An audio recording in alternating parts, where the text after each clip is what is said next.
할렐루야. 2026년 새해에 함께 오셔서 예배하는 우리 성결한 모든 가족들을 예수님의 이름으로 축복합니다. 환영합니다. 우리 옆 사람과 서로 인사할까요? 예, 축복합니다. 사랑합니다. 사랑합니다. 예, 말씀을 함께 보겠습니다. 오늘 말씀은 누가복음 12장 49절 50절. 내가 불을 땅에 던지러 왔노니 이 불이 이미 붙었으면 내가 무엇을 원하리요. 나는 받을 세례가 있으니 그것이 이루어지기까지 나의 답답함이 어떠하겠느냐. 아멘. 하나님의 임재에 흠뻑 젖어지는 2026년이 되기를 예수님의 이름으로 축원합니다. 이제 우리가 2025년 하나님의 말씀에 흠뻑 젖어지는 그런 한 해를 걸어왔습니다. 이제 그것을 품고 한 걸음 더 나아가 이제 하나님의 임재 가운데 깊이 들어가는 그런 은혜를 누리는 또 한 해가 되기를 예수님의 이름으로 축원합니다. 예, 이제 임재 시리즈가 시작되기 전 지금 나누고 있는 하나님의 불 시리즈가 몇 편 더 남았어요. 그래서 오늘은 그 5번째 시간입니다. 오늘은 지난 시간에 이어서 십자가의 불 2번째입니다. 제가 십자가의 불 이러기도 하고 예수님의 불 이러기도 합니다. 그래서 이 예수님의 불을 우리가 함께 누리고 또 받는 그런 은혜가 있게 되기를 원합니다. 저는 오늘도 본문을 12장 49절을 잡았습니다. 제가 49절, 50절 두 절을 읽은 이유가 어디에 있을까? 저는 이번에 이 말씀을 준비하면서 49절 속에서 예수님의 마음이 얼마나 답답했는지를 느꼈어요. 50절을 통해서 얼마나 이 예수님의 이 마음이 깝깝했는가 이런 걸 느꼈어요. 이거는 예수님의 어떤 이 마음을 한번 토설하는 겁니다. 이제 12장 전체 지난주에 나눴던 것처럼 그런 말씀을 쭉 하시고 나서 야 내가 이 땅 가운데 무엇을 하러 왔는지 아니? 야 나는 불을 던지러 왔어.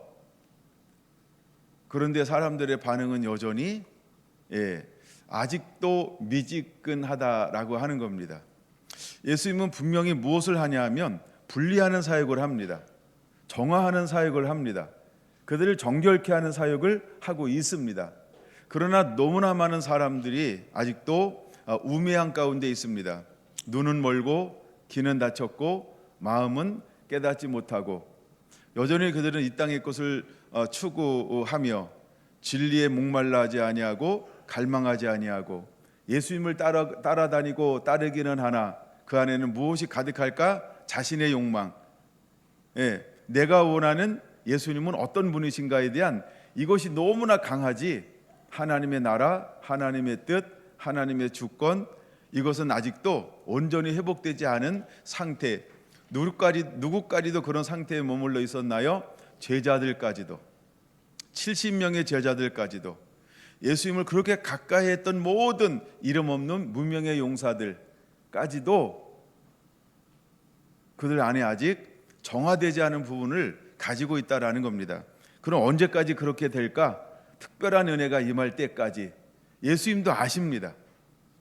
십자가의 은혜가 임하기까지 그들을 우매함에 있을 거라고 하는 것을 아십니다.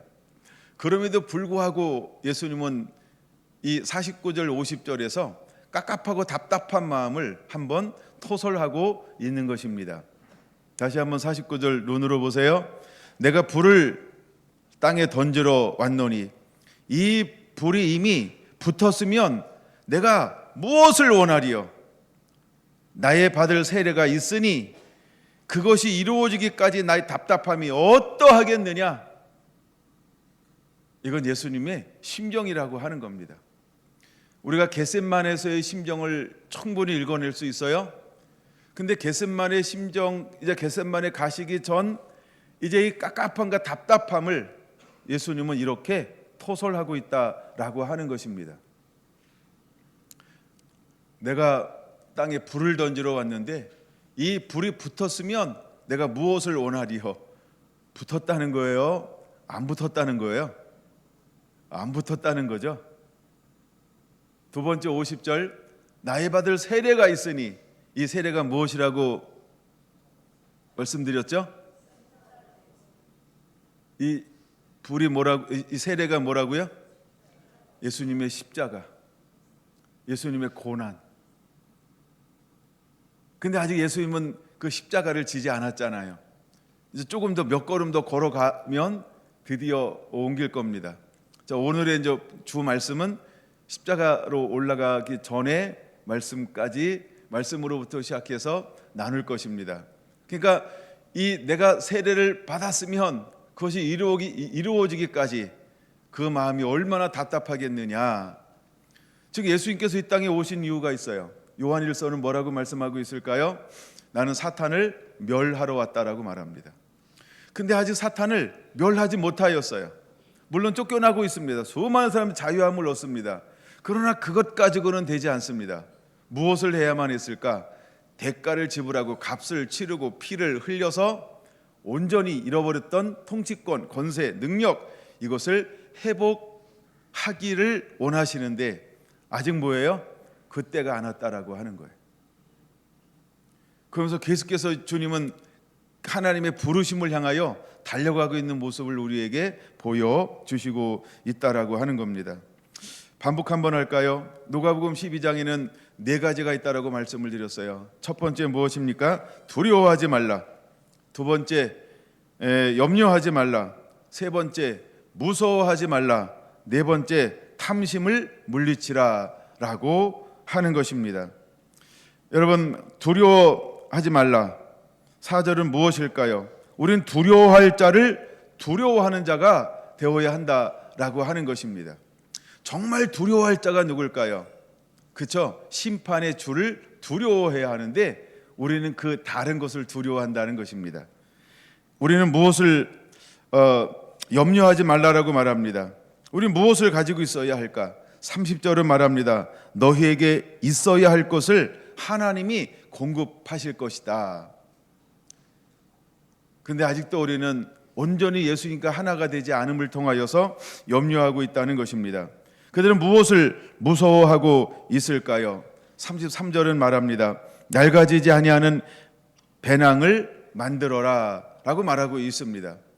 우리는 무엇을 무서워할까요? 그렇죠. 무엇을 먹을까 마실까 입을까. 근데 주님은 분명히 말합니다. 나는 너의 공급자다 라고 하는 것. 그 다음에 네 번째 탐심을 물리치라 라고 말하고 있습니다. 21절 우리는 어떻게 해야 할까요? 하나님은 우리에게 무엇이 있어야 할 줄 아셔서 우리를 부요하게 하실 것이다. 그러므로 탐심을 물리치라 라고 하는 것입니다. 그러면 네 가지 요소는 전부 어디로부터 오는 것일까요? 나로부터 오는 것입니다. 육으로부터 오는 것입니다. 이것을 육이라고 표현하는 겁니다. 하나님이 없는 세상, 하나님이 없는 자아에서 네 가지는 끊임없이 일어나고 있는 것입니다. 만약 2026년을 시작하면서 아직도 우리 안에 이것이 크고 작게 어떤 쪼가리라도 흔적이라도 티끌이라도 남아있다라고 한다면 이제 우리는 이 네 가지로부터 자유하는 은혜가 반드시 임해야 할 줄로 믿습니다. 우리가 왜 말씀에 흠뻑 젖어져야 할까? 주님이 어떤 분인지를 아는 것입니다. 그래야만 이 네 가지를 이길 수 있습니다. 두려움도 이길 수 있고 염려함도 이길 수 있고 무소함도 이길 수 있고 탐심도 물리칠 수 있습니다. 그리고 온전히 예수님이 내 삶 가운데 임금과 구주가 되고 내 삶의 참 주인이 되어질 때 우리는 네 가지로부터 벗어나 자유함을 누리게 될 것입니다. 저는 반대급부를 하나 더 말씀드리고 그 다음으로 넘어가려고 합니다. 이제 하나님은 이스라엘 민족을 사랑하셔서 모세를 보내셨습니다. 그리고 모세를 통하여 출애굽을 시켰습니다. 그리고 그 40년 동안 광야에서 필요한 모든 것들을 나름 세팅을 다 해 주었습니다. 이제 하나님은 바톤을 넘겼습니다. 여호수아에게. 그래서 하나님에게 있었던 영이 여호수아에게로 이제 넘어갔습니다. 여호수아를 향하여 여호수아 1장은 무엇이라고 말씀하고 있을까요? 여러분, 여호수아 1장은 분명히 말합니다. 첫째, 내가 너와 함께할 것이다. 둘째, 너는 강하고 담대하라. 셋째, 율법을 다 지켜 행하라. 그리하면 내가 형통하게 될 것이다.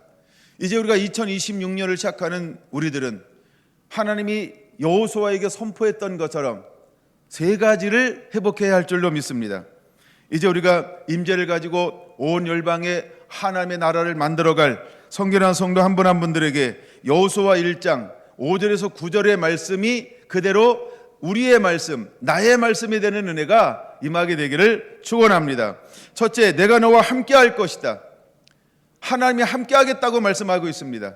그리하면 네 가지를 이겨낼 수 있는 것입니다. 두려워하지 않을 수 있습니다. 염려하지 않을 수 있습니다. 무서워하지 않을 수 있습니다. 탐심을 물리칠 수 있다는 것입니다. 너는 강하고 담대하라고 말합니다. 그는 이미 55세에 모세를 만났습니다. 그리고 40년 동안 동행했습니다.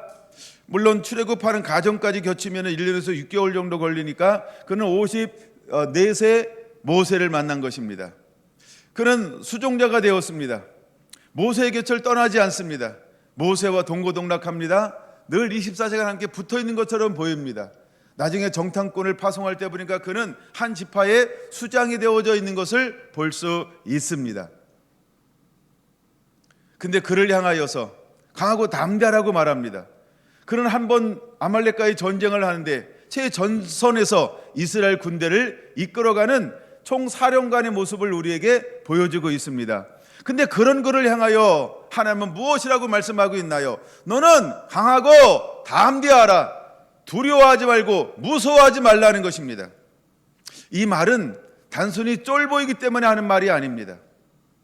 이제 그를 통하여 하나님이 이루고 싶어하는 것이 있습니다. 그는 어디를 향하여 들어가게 될 것인가요? 가나안 땅을 향하여 들어가야 합니다. 여러분, 가나안 땅은 어떤 땅일까요? 우리는 가나안 땅 그러면 첫째 생각나는 것이 젖과 꿀이 흐르는 땅이요 라고 말합니다. 그러나 젖과 꿀이 흐르는 땅 맞습니다. 근데 그 땅에 있는 7 족속은 어떤 족속이었을까요? 죄악이 간영합니다. 잔인합니다. 인정사정 없습니다. 견고한 무기들을 가지고 있습니다. 그들은 성벽이 견고합니다. 그들은 안악자손입니다. 그들은 거인입니다. 정탐꾼의 보고에 의하면 스스로 그들은 메뚜기처럼 그들 앞에 보이는 가나안에 있는 7 족속은 한마디로 매우 강한 민족들이고 사람들이었다라고 하는 것을 보여주고 있는 것입니다. 거기에는 수많은 우상들이 있습니다. 그들은 잔인합니다. 그들은 경제적인 발달을 했습니다. 그들의 무기는 강호할 정도로 발달된 무기들을 가지고 있습니다. 그런데 하나님은 그 땅을 향하여 점령하라라고 말합니다. 여러분, 우리가 가야 할 곳은 어떤 곳을 향하여 가라고 말씀하고 있는 걸까요? 우리가 인간적으로, 즉 육적으로 볼 때 상대도 안 될 결함으로 바위치기, 난 결함, 저들은 바위. 근데 결함이 나를 향하여 바위를 공격하라고 말씀하고 있는 것입니다. 그런 여호수아에게 하나님은 어떤 말로 그를 권면하고 위로하며 용기를 북돋워야 했을까요? 그래서 하나님은 그를 향하여 말하는 것입니다. 너는 강하고 담대하라. 두려워하지 말고 무서워하지 말고 놀라지 말며 강하고 담대하라 라고 말씀하고 있는 것입니다. 강하고 담대해야 할 조건이 무엇이 있을까요? 내가 너와 함께 할 거라고 하는 겁니다. 그러므로 우리가 하나님을 알아야 합니다. 우리가 말씀에 흠뻑 젖어져서 하나님을 알면 알수록, 예수님을 알면 알수록 우리는 환경을 보는 것이 아닙니다. 나는 결함, 저기는 바위, 그러나 바위를 보는 것이 아닙니다. 나의 정체성, 결함, 나를 보는 것도 아닙니다. 우리는 무엇을 보는 눈이 열려져야 할까요? 나를 가라 말씀하시고 나를 인도하여 주실, 그리고 나에게 명령하신 그분은 어떤 분이신가? 우린 그것을 볼 수 있는 믿음의 눈들이 열려져야 할 줄로 믿습니다. 이제 2026년 한 걸음 한 걸음을 어떤 발걸음으로 옮겨야 할까요? 나의 어떤 정체성이 아닌 나와 함께 하시는 하나님은 어떤 분인가? 이것은 우리의 정체성에 변화가 일어나야 합니다. 내가 하는 건 아닙니다. 나는 할 수 있어. 나는 해봤지. 나는 경험이 있어. 나는 방법을 알아. 난 최고의 전략을 알지. 내게서 나온 것 가지고는 안 됩니다. 누구한테서 나와야 할까요? 나의 등 뒤에서 도우시는 하나님으로부터 나와야 하는 것입니다.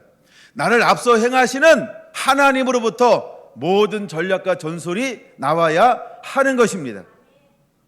이것이 참 주인되어짐이라고 하는 것입니다. 우리는 여전히 해가 바뀌었을 뿐이지 나의 삶의 형태를 똑같이 가지고 간다라고 한다면 우리는 백전백패할 것입니다. 그러나 우리가 이기는 방법이 있습니다. 이기는 방법은 하나인 것입니다. 나를 보는 것이 아닙니다. 내가 지금까지 살아왔던 2025년 이전의 삶을 뒤돌아보는 것 아닙니다. 사도 바울은 분명히 고백합니다. 뒤의 것은 잊어 버려야 한다라고 말입니다. 우리는 앞에 놓인 표대를 향하여 어떤 마음으로 일어나야 할까? 나를 부르시고 나를 파송하시고 나를 통하여 일하기를 원하시는 하나님의 사명, 그 약속의 말씀을 가지고 발걸음을 옮기는 자가 되어야 할 줄로 믿습니다. 여호수아에게 가장 중요한 것 중에 하나가 무엇일까요? 이 말씀을 주야로 묵상하며 이 가운데 기록한 다 지켜 행하라. 그리하면 내가 형통하게 될 것이다 라고 하는 말씀인 것입니다. 여러분, 우리는 무엇을 붙잡아야 할까요? 바로 약속의 말씀인 것입니다. 우리 삶을 어디다 세워놓아야 할까요? 하나님의 말씀 위에 세워야 할 줄로 믿습니다. 2025년 지나갔으니까 아이디어 땡 아닙니다. 그 말씀이 우리의 발판이 되어야 합니다. 기본이 되어야 하는 것입니다. 이 말씀을 주야로 묵상하는 자가 되어야 합니다. 이 말씀 안에 머무는 자, 순종하는 자, 삶을 살아내는 자가 되어야 할 줄로 믿습니다. 여호수아에게 하나님은 새로운 땅, 약속의 땅, 그 땅을 점령하는 데 필요한 것이 무엇이라고 핵심적으로 말씀하고 있을까? 너는 이 율법을 다 지켜 행하라 라고 하는 겁니다. 그리하면 형통하게 될 것이다. 형통이 무엇일까요? 그에게는 이김이라고 하는 겁니다. 그에게 형통은 무엇일까요? 적과 꿀이 흐른 땅을 차지하게 될 거라는 겁니다. 형통이라고 하는 것은 무엇일까요? 일곱 족속의 어떤 형태, 어떤 상황, 어떤 경제, 어떤 전쟁의 무기, 어떤 성업 상관하지 않는다는 것입니다. 그들이 어떤 조건을 가지고 있는지를 무효화시킬 수 있는 것은 하나밖에 없다라고 하는 것입니다. 하나님의 말씀을 지키는 것입니다. 여러분, 세상은 우리보다 강합니다. 그들은 우리보다 더 영악합니다. 그들은 겉모술수가 얼마나 많은지 모릅니다. 얼마나 속이고 빼앗고 악독한지 모릅니다. 두 마음을 얼마나 손바닥 뒤집는 거 더 훨씬 더 자주 뒤집으면서 우리의 모든 것들을 할 수 있으면 다 빼앗아갈 것입니다. 그것이 적과 꿀이 흐른 땅에 살고 있는 가나안의 일곱 족속이라고 하는 것입니다. 그런데 주님은 우리에게 전술 같지도 않은 전술, 무기 같지도 않은 무기, 어떤 전쟁의 교범 같지도 않은 교범으로 이렇게 말씀하고 있다는 것입니다. 사랑하는 자 여호수아야, 너 율법책을 묵상하고 읽고 즐거워하며 이 율법의 말씀을 다 지켜 행할 수 있겠니? 그리하면 너 형통할 수 있어. 그리하면 너 형통할 거야. 내가 형통하는 유일한 방법이 있단다. 야, 내가 너 지난번에 아말렉과 전쟁할 때 야, 잘 싸우더라. 그래서 내가 너를 선봉장으로 삼은 거야. 이렇게 말씀하지 않았다라고 하는 것입니다. 야, 내가 쫙 봤더니 야, 내가 나이가 모세 다음으로 제일 많아. 아, 이제 모세 죽었지. 야, 너밖에 대장 될 사람이 없다. 야, 저 꼬맹이들을 세울 수 있겠니? 야, 네가 대장 돼야지. 야, 갈렙보다 난 네가 더 좋아. 그러니까 갈렙 말고 네가 해. 이래서 그를 선봉장으로 세웠을까요? 아니라고 하는 것입니다. 그가 걸어왔던 길도 중요하지만 이제 너는 어떤 길을 걸어내야 하는지, 걸어갈 길이 더 중요하다라고 하는 것입니다. 주님은 여호수아 속에서 그것을 놓치지 않고 다시 권면하고 있는 것입니다. 여호수아야, 내가 모세에게 부었던 영, 그 모든 것을 너에게 동일하게 부을 것이다. 내가 함께 할 거야. 근데 네가 하나 해줘야 할 것이 있단다. 그게 무엇인지 아니? 이 율법책을 다 지켜 행하는 거야. 너는 이 말씀 안에 머물 수 있겠어? 그러면 너는 형통하는 자가 될 거야.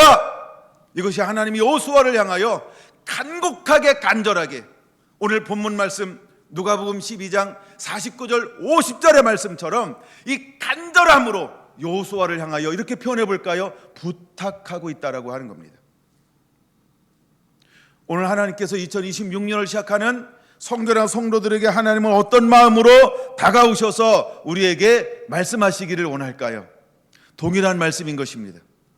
이제 우리는 분명히 새해가 시작이 되었습니다. 그리고는 또 다른 걸음을 옮길 것입니다. 물론 이제 우리는 하나님 임재를 사모할 것입니다. 그리고 그 안에 무지 거하기를 위하여 몸부림칠 것입니다. 그러나 그 놓치지 않아야 할 것이 있다라고 하는 것입니다. 어디 위에서 어디 안에서 몸부림치는 자가 되어야 할까요? 율법 안에서 이 하나님의 말씀을 삶을 살아내면서 몸부림치는 자가 되어야 합니다.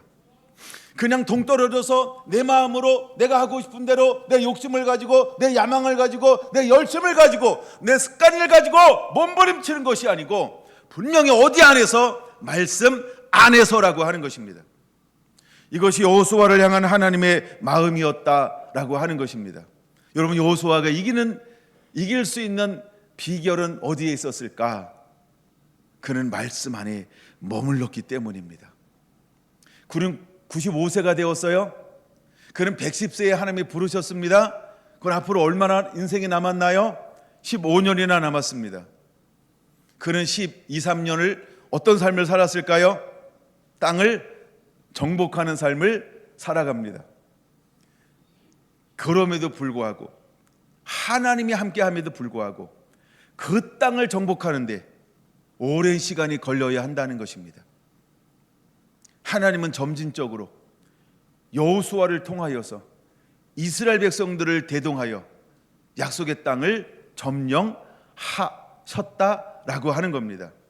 그들은 가나안 땅의 백성, 일곱 족속은 그들은 실로 강했습니다. 견고했습니다. 우리가 범죄하면, 즉 말씀을 불순종하면 언제나 질 수밖에 없는 연약한 존재인 것을 아간을 통하여 보여주고 있는 것입니다. 여러분, 아간이 누구일까요? 시넬산의 아름다운 위투를 보고 욕심이 생겨서 하나님이 하지 말라라고 한 것을 개인적으로 취한 사람인 것입니다. 근데 그 위투가 아름답다라고 하는 겁니다.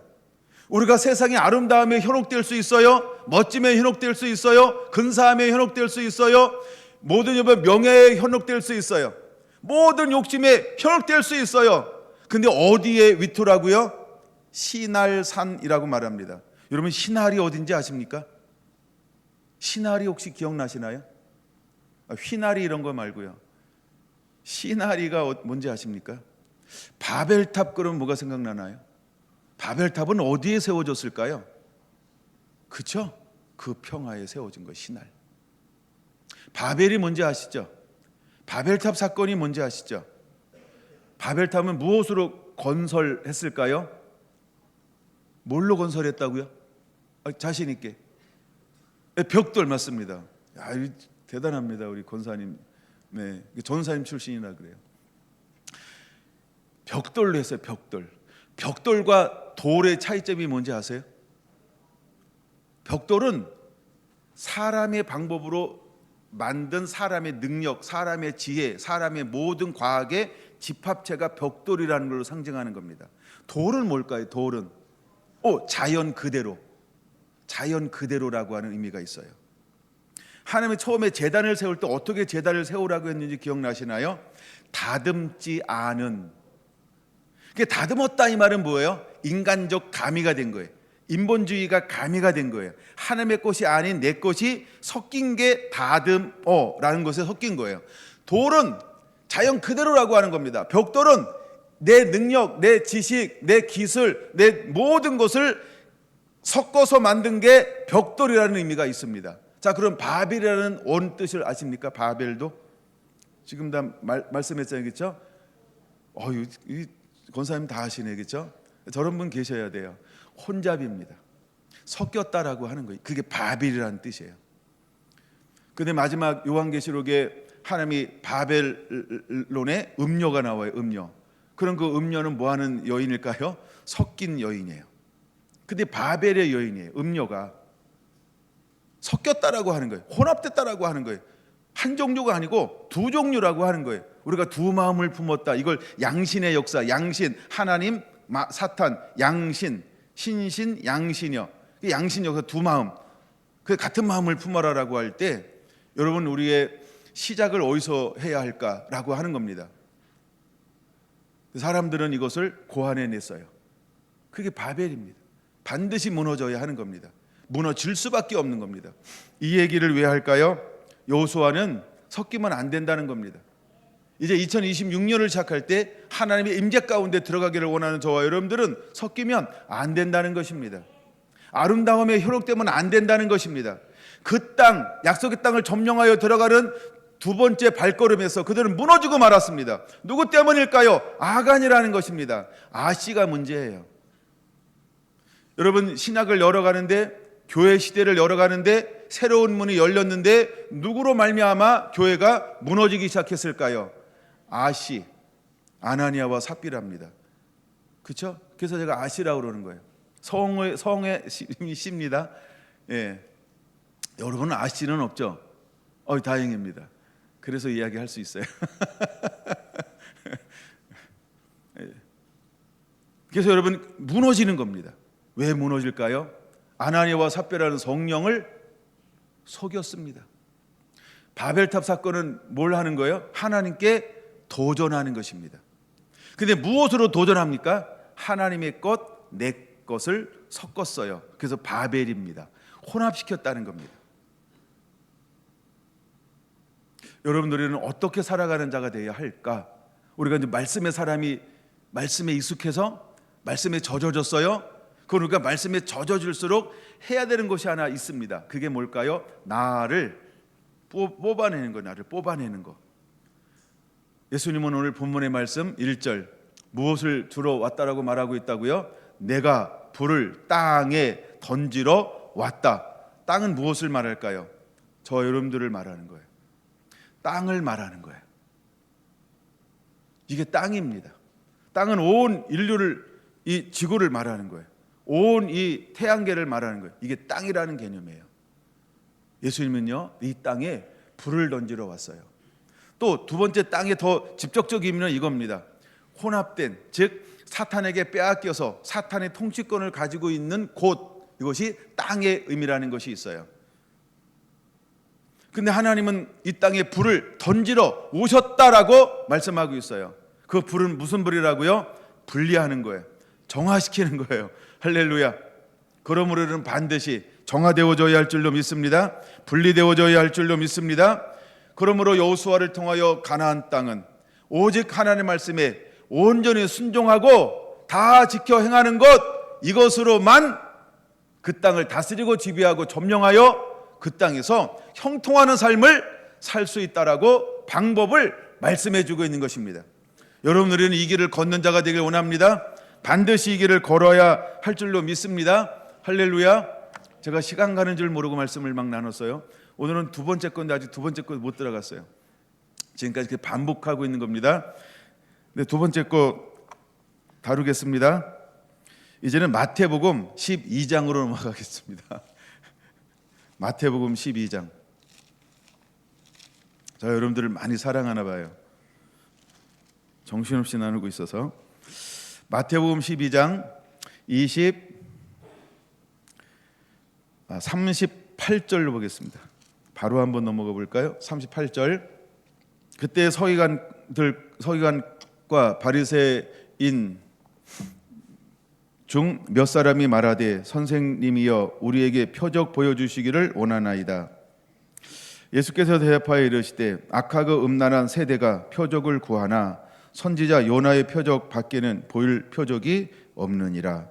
요나가 밤낮 사흘 동안 큰 물고기 뱃속에 있었던 것 같이 인자도 밤낮 사흘 동안 땅속에 있으리라. 심판 때에 니느웨 사람들이 일어나 이 세대 사람을 정죄하리니 이는 그들이 요한의 전도를 듣고 회개하였음이거니와 요나보다 더 큰 이가 여기 있으며 심판 때에 남방 여왕이 일어나 이 세대 사람을 정죄하리니 이는 그가 솔로몬의 지혜로운 말을 들으려고 땅 끝에서 왔음이거니와 솔로몬보다 더 큰 이가 여기 있느니라. 더러운 귀신이 사람에게서 나갔을 때에 물 없는 곳으로 다니며 쉬기를 구하되 쉴 곳을 얻지 못하고 이에 이르되 내가 나온 내 집으로 돌아가리라 하고 와 보니 그 집이 비고 청소가 되고 수리되었거늘 이에 가서 저보다 더 악한 귀신 7을 데리고 들어가서 거하니 그 사람의 나중 형편이 전보다 더욱 심하게 되느니라. 이 악한 세대가 또한 이렇게 되리라. 이 악한 세대는 예수님의 당시 그 시대를 1차적으로 말합니다. 근데 그 시대가 악하고 음란한 세대인데 더 악하게 될 것인데 그들은 무엇을 구하고 있다고요? 표적 보기를 구하고 있다라고 하는 겁니다. 근데 예수님은 그들을 향하여 표적 보여주는 것이 하나밖에 없다는 거예요. 어떤 표적이요? 요나의 표적이라고 하는 겁니다. 두 번째 하나 말합니다. 남방 여인을 말하죠. 그는 솔로몬에게 놀라운 지혜가 있음을 알고 그 지혜를 들으려고 온갖 보물들을 잔뜩 싣고 와서 왕인데도 불구하고 솔로몬 왕궁에 얼마나 머물다 가죠? 1년 이상 머물다 갑니다. 그가 위치가 뭐라고요? 왕인데요. 무엇을 사모하는 거예요? 지혜요. 여러분 그런 사모함이 있습니까? 즉 전부를 포기하는 거예요. 전부를 내려놓는 거예요. 이걸 다른 말로 자기를 비우는 거예요. 그래서 이 남방 여인이 우리에게 샘플이 되는 것이고 마지막 때에 우리를 경계 삼을 수 있는 거예요. 요나도 마찬가지입니다. 근데 이제 이 시대는 사람들이 무엇을 보기를 그렇게도 원하고 또 원하고 있나요? 그렇죠? 서로 지혜를 보기 원하고 표적 보기를 그렇게 원하고 있다라고 하는 겁니다. 근데 말합니다. 요나의 표적 위에는 없다고. 요나의 표적이라고 하는 것은 무엇이냐면 말씀 선포의 능력인 것입니다. 말씀을 선포할 때 죄를 깨닫게 하는 능력이 요나의 표적인 것입니다. 하나님은 요나를 통하여 기적, 표적, 이적 어떤 능력도 행하지 않았습니다. 그런데 니느웨에 가서 말씀을 선포했더니 지난번 말씀드렸죠? 시큰둥하게 전하는 동 마는 동. 그럼에도 불구하고 요나를 통하여서 니느웨는 회개했습니다. 그러므로 심판이 연기가 되었어요. 역사를 보면 대략 200년 가까이. 대단한 겁니다, 여러분. 회개가 그만큼 능력이 있다는 거예요. 요나의 표적이 무엇일까요? 말씀 선포의 능력입니다. 죄를 깨닫게 하는 능력인 것입니다. 세례 요한은 그는 외쳤습니다. 근데 세례 요한을 통하여 어떤 일이 일어났을까요? 말씀을 선포했을 때 회개하라 천국에 가까이 왔느니라. 죄를 깨닫게 하는 능력이 각 사람 위에 나타나서 오실 예수님의 길이 예비가 되어졌습니다. 여러분 우리가 예수님 시대를 어떤 시대라고 말합니까? 악하고 음란한 세대입니다. 근데 세례 요한이 선포했을 때 그 악하고 음란한 사람이 말씀을 듣고 어떻게 했다고요? 죄를 깨닫고 돌이켜 회개하는 역사가 일어났다라고 하는 겁니다. 오늘 이 시대는 어떤 시대일까요? 똑같습니다. 악하고 음란한 세대입니다. 근데 이때에 하나님은 어떤 사람들을 일으킬까요? 요나의 표적입니다. 세례 요한입니다. 마지막 두 증인입니다.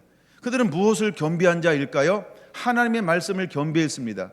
그 말씀 위에 성령으로 충만되어진 사람입니다. 영의 인도함을 받습니다. 그러므로 그 시대에 때를 따라 양식을 나누어 줄 자가 있느냐? 이렇게 하는 자가 있으면 복이 있으리로다. 하나님이 누굴 찾는다고 지난 시간에 말씀드렸죠? 그런 사람을 찾습니다. 우리는 그런 사람으로 준비함이 일어나야 할 줄로 믿습니다. 할렐루야. 근데 오늘 12장에 보면 이렇게 표현하고 있다라고 하는 것이지요.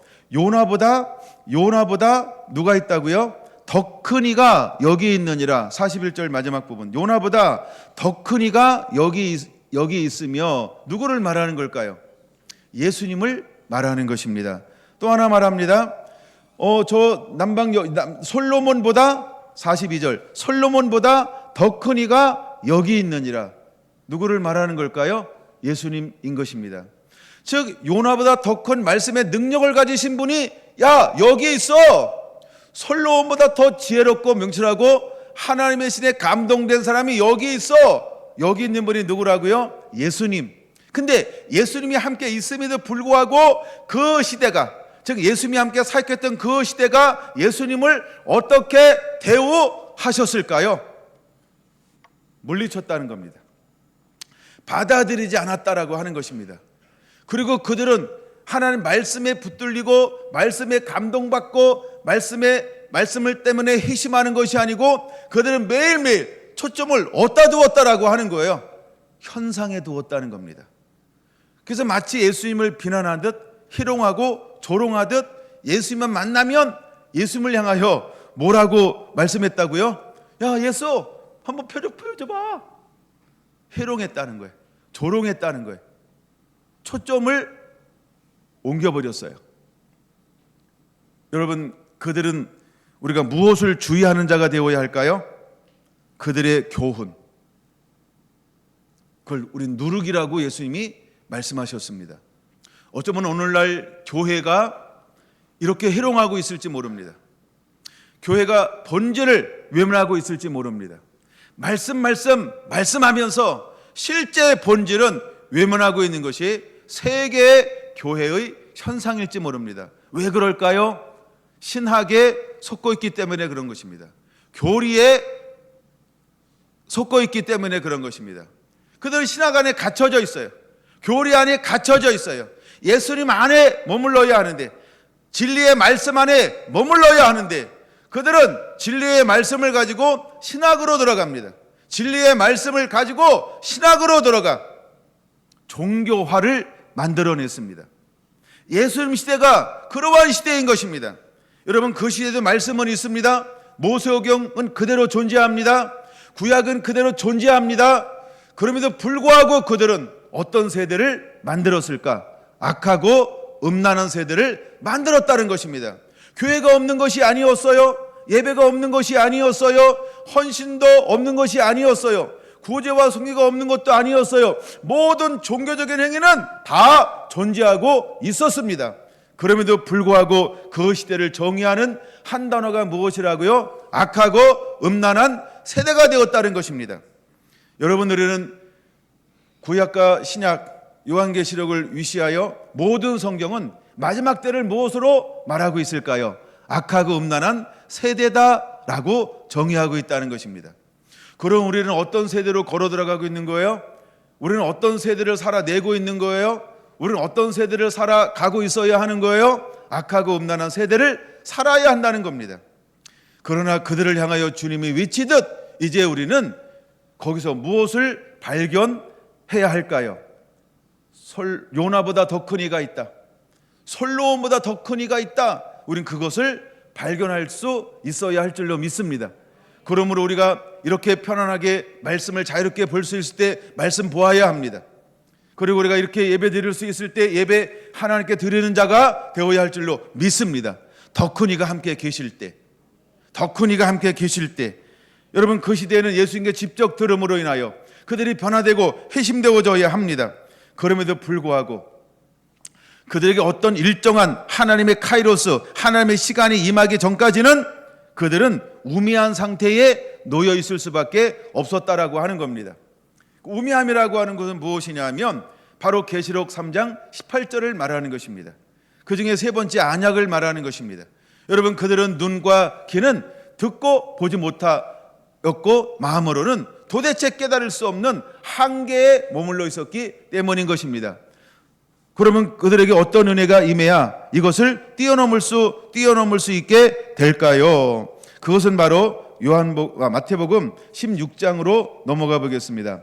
마태복음 16장 이제 너희는 나를 누구라고 하느냐라고 묻기 전에 16장 1절 뭐라고 표현하고 있을까요? 1절 같이 한번 읽어볼까요? 시작. 바리새인과 사두개인들이 와서 예수를 시험하여 하늘로부터 오는 표적 보이기를 청하니 라고 말하고 있습니다. 여전히 그들은 12장에서도 동일한 행동을 했습니다. 그러나 16장에도 동일한 행동을 합니다. 제가 수많은 자료를 찾아봤어요. 도대체 12장과 16장의 간극은 얼마나 될까? 정확하게 간극을 연구한 사람이 없어서 그런지 찾아낼 수가 없었습니다. 그래서 제가 나름대로 마태마가 누가 요한복음을 막 연구하고 고민하고 막 뒤적거리면서 생각해 봤습니다. 그래도 모르겠습니다. 그러나 제 나름대로 이제 생각해낸 것은 하나 있습니다. 그것이 무엇이냐 하면 12장은 전반기의 마지막 부분이다. 그리고 16장은 후반기의 마지막 지점이다. 이 정도는 이 정도의 간극은 있을 것이다라고 산출을 해내기 시작을 했습니다. 왜 제가 그렇게 하는지를 근거를 이제 보여주려고 합니다. 자, 예수님이 처음에 사역할 때 그들은 여전히 예수님이 남다른 걸 보았습니다. 말씀이 새로운 걸 보았습니다. 그가 선의적 현상, 즉 표적이 일어나는 걸 보았습니다. 귀신이 나가는 것을 보았습니다. 이건 선지자가 아니고 이런 등이 나갈 수가 없느니라. 그러는 모든 사람들은 동일하게 인정합니다. 무엇을? 예수님은 선지자다라고 말입니다. 그거 다 인정한다는 거예요. 그러니까 사두개인과 바리새인들이 와서 예수님을 시험하고 조롱하고 멸시하고 천대하고 무시하고 떠보고 흔들기 위해서 그들에게 무엇을 요구한다고요? 표적 한번 보여봐. 야, 이적 한번 행해봐. 야, 저거 바꿔봐. 뭐가 생각나는 거예요? 생각나기를 원하면서 이렇게 재롱 떠는 거예요. 마태복음 4장이 생각나야 합니다. 사단이, 마귀가 예수님께 와서 시험할 때 무엇으로 시험했을까요? 야, 표적 보여봐. 야, 이적 보여봐. 야, 만들어봐. 야, 변화시켜봐. 야, 뛰어내려봐. 뭐가 다를까요? 악하고 음란한 세대, 그들의 주인은 누구인 걸 보여주는 거예요? 마귀라고 하는 겁니다. 바리새인과 사두개인들의 주인은 누구라고 말하고 있는 거예요? 마귀라고 말하고 있는 것입니다. 오늘 16장 1절은 하나의 단어를 더 첨부했습니다. 그 단어가 혹시 무엇인지 발견했나요? 저는 감사합니다. 저는 오래도록 묵상했기 때문에 그 단어를 발견했습니다. 시험입니다. 12장에는 그 단어가 없어요. 그러나 16장 1절에는 분명히 말합니다. 꼭 집어 이야기합니다. 시험이라고 말입니다. 마태복음 4장이 기억나야 합니다. 그 배후는 사탄이 있는 것입니다. 그러므로 우리는 사탄에 농락당하지 않아야 합니다. 막 사람들이 기적 보여봐. 야, 너 기도해봐. 야, 너 뭐 할 수 있다며. 야, 너 했다며. 야, 너 이러며 계속해서 이걸 목적이 뭐예요? 표적이 아니야. 현상이 아니야. 신유가 아니야. 그렇죠? 환상이 아니야. 예언이 아니야. 어떤 그런 게 그거 아니에요. 그러면 신유가 일어나면 회심합니까? 회심 안 합니다. 그렇죠? 계속 다른 거 계속 회심할 마음이 없는 것입니다. 그걸 뭐라고 표현할 수 있을까요? 시험에 들게 하지 마옵시며. 시험하는 겁니다. 농락하는 것입니다. 농단하는 것입니다. 누가 하는 걸까요? 그 주인은 마귀인 걸 보는 거예요. 마귀는 속이는 자예요. 끊임없이 속입니다. 무엇을 속일까요? 야, 표적 행해봐. 그 표적 행했어요. 그럼 그걸로 끝날까요?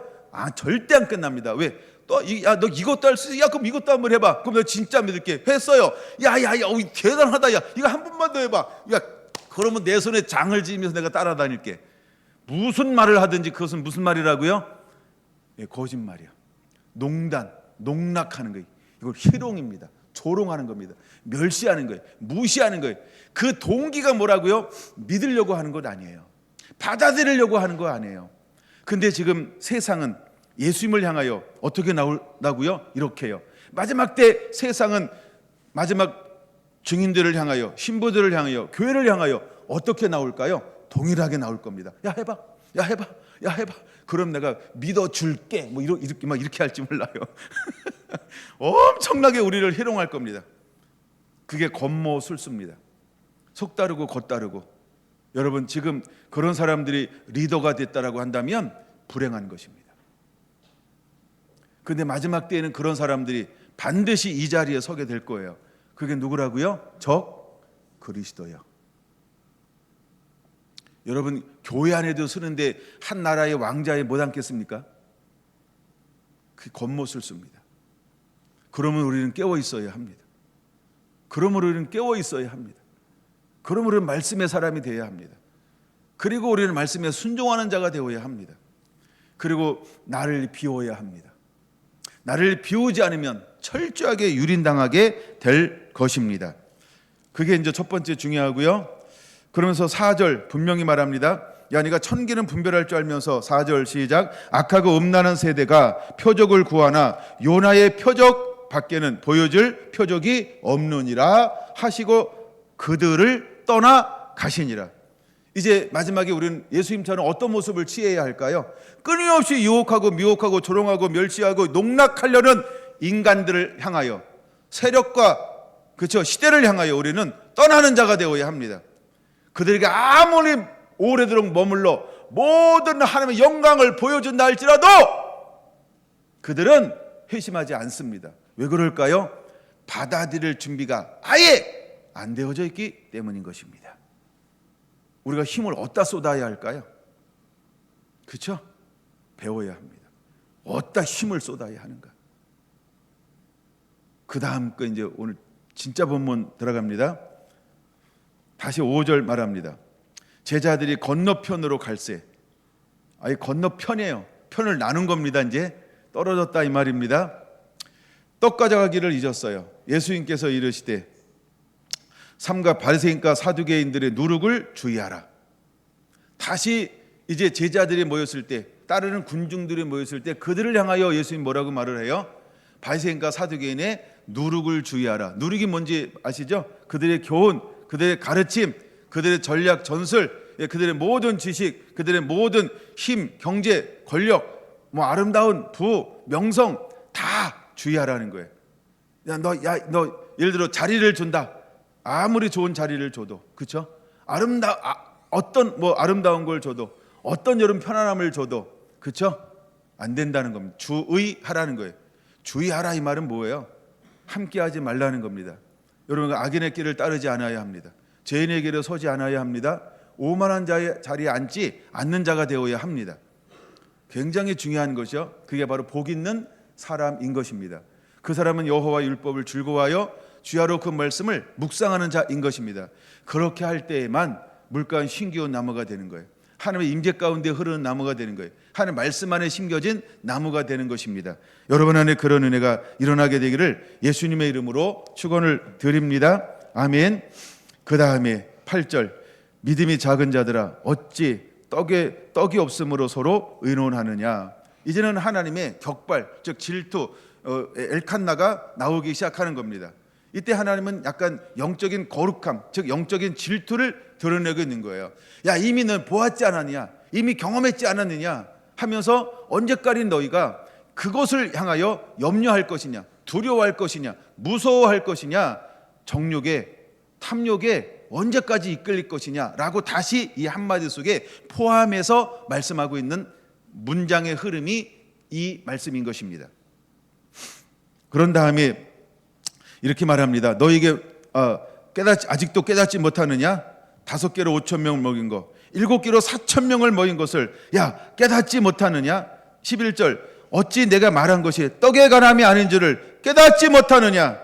오직 바리새인과 사두개인들의 누룩을 주의하라. 여기는 약간 예수님의 그 칸나 감정이라고 표현하면 좀 약할 것 같아서 그냥 하나님의 질투심 그걸 표현하고 있는 거예요. 즉 누가복음 12장 49절 50절하고 같은 톤의 예수님의 그 답답함이 표현되어지고 있는 그런 예수님의 심정이라고 하는 것입니다. 그런 다음에 이제 13절 예수님께서 빌립보 가이사랴라고 하는 지방에 올라갔어요. 여긴 굉장히 살기 좋은 곳입니다, 여러분. 물이 풍부하고. 제가 이곳에 가서 저길 사왔다 그랬잖아요. 꿀 사온 거. 그때 꿀맛 보셨죠?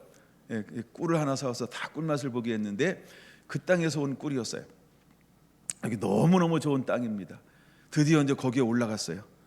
거기서 예수님께서 뭐라고 묻습니까? 사람들이 인자를 누구라고 하느냐. 때가 되면요 정확하게 예수가 누군지가 고백되어져야 합니다. 그때 수많은 사람들 플러스 12제자도 아직도 예수님을 누구라고 여기는 거예요? 선지자 중에 하나입니다 라고 여기고 있다라고 하는 겁니다. 이제 여러분들은 2026년을 시작하면서 정체성의 변화가 일어나야 합니다. 예수님이 누군지에 대한 변화가 일어나기 시작해야 합니다. 예수님이 누군지에 대한 영적인 변화가 반드시 일어나야 할 줄로 믿습니다. 그때 이제 사람들이 누구라고 하느냐에서 제자들에게로 초점이 왔어요. 그럼 너희는 나를 누구라고 하느냐? 이때 베드로가 이렇게 말합니다. 저는 그리스도시요 살아계신 하나님의 아들입니다. 그럴 때 예수님은 그 고백 위에 새로운 걸 풀어놓기 시작하는 것입니다.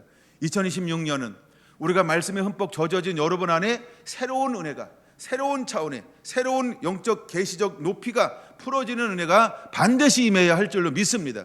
우리가 옛것에 만족하면 안 됩니다. 우리가 옛것에 매일매일 머물렀던 영적 상태에 머물러 있으면 안 됩니다. 이제 어떤 때가 되면 반드시 하나님은 우리에게 무엇을 요구할까? 영적 도약을 요구할 것입니다. 여러분, 영적으로 도약하지 아니하면 새로운 계시는 영원히 묶여져 있을 것입니다. 잠겨져 있을 것입니다. 선포할 수가 없다는 것입니다. 그러나 예수님께서는 이제 때가 되었다는 것입니다.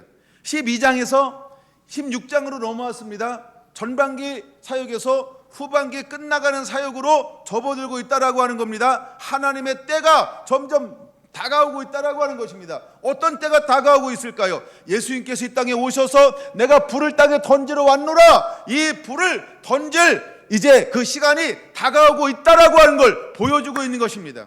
그럼 이 불을 던지기 위해서 꼭 필요한 것이 무엇일까요? 영적인 진보인 것입니다.